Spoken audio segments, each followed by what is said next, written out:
Hey YouTube, this is Little Rock the Cutie 2005, also known as Andre, back again with you guys. I am here on the Late Night Frights channel once again.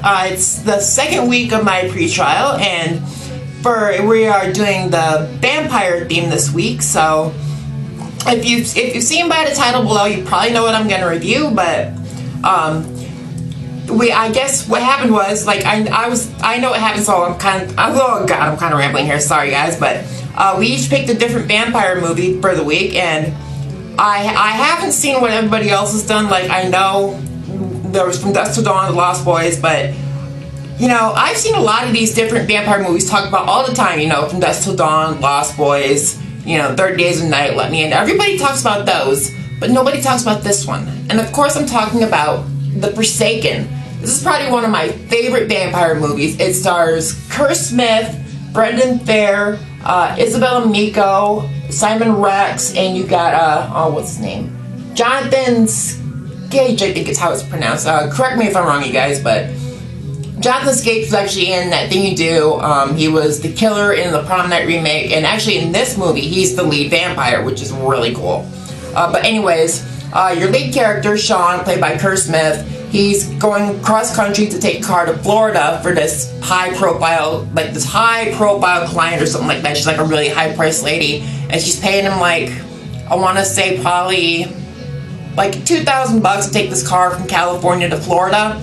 So anyways, he makes a road stop, takes a pit stop, and he picks up this hitchhiker named Nick, played by Brendan Fair, who's on the trail of these vampires, and he's been chasing Jonathan Gage in this little group of vampires who they drive this like beat up looking, I want to say it's a Charger or a Challenger.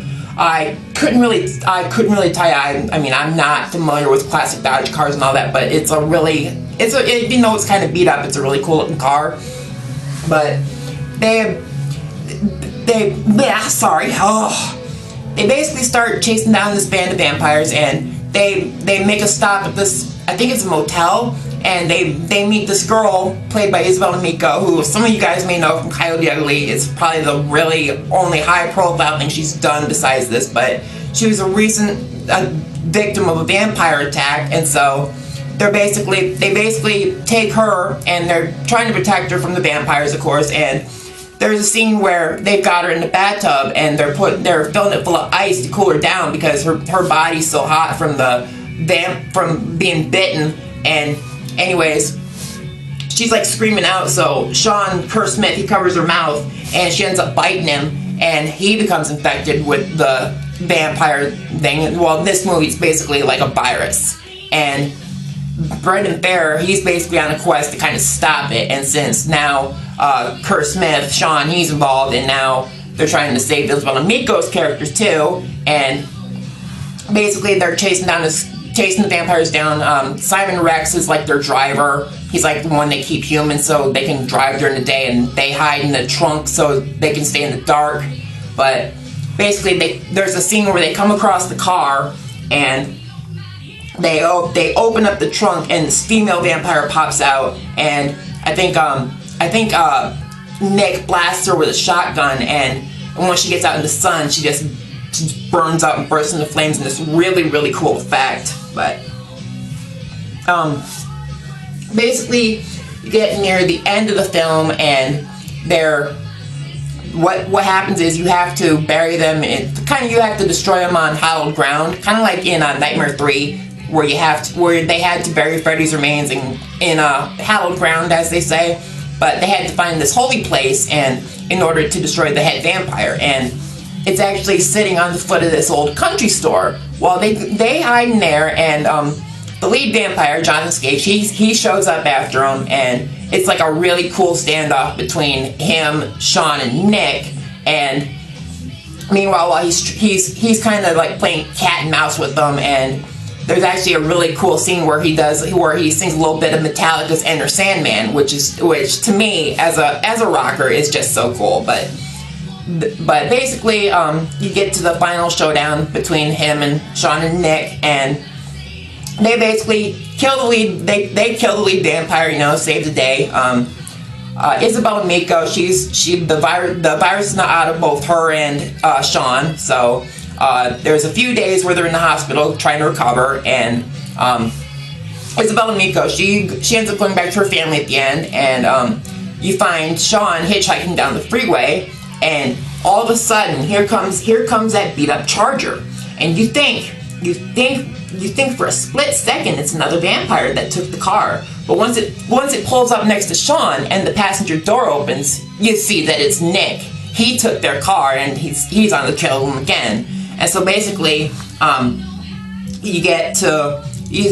gets in the car and Nick tells him where there's another group of vampires hiding out, and so that's basically how the movie ends, with a possible sequel bait ending, but so far there really hasn't been like any word of a sequel yet, but I kind of wish there would be, because like I said, I love this movie. But anyway, it was directed by J.S. Cardone. I don't know if he's done really anything else besides this. I mean, I would have to look on IMDb, but I don't have my laptop, because I don't really use my laptop to make videos, but I might try sometime that I can access IMDb and get some more information and everything. But that's pretty much all I can say. I mean, they say this is a hard-driving, adrenaline-pumping thriller in the tradition of The Lost Boys and John Carpenter's Vampires. That's what it says on the back. But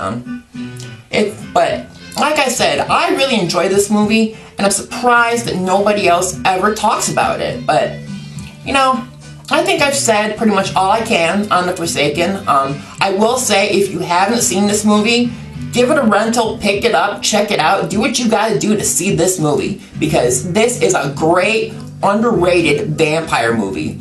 And I think I'm gonna end the video here. So once again, this is Little Rocker Cutie 2005, also known as Andre, coming at you on the Late Night Frights channel. If you haven't hit that like button, please do. If you haven't subscribed, please do. Check out everybody else's videos on the channel.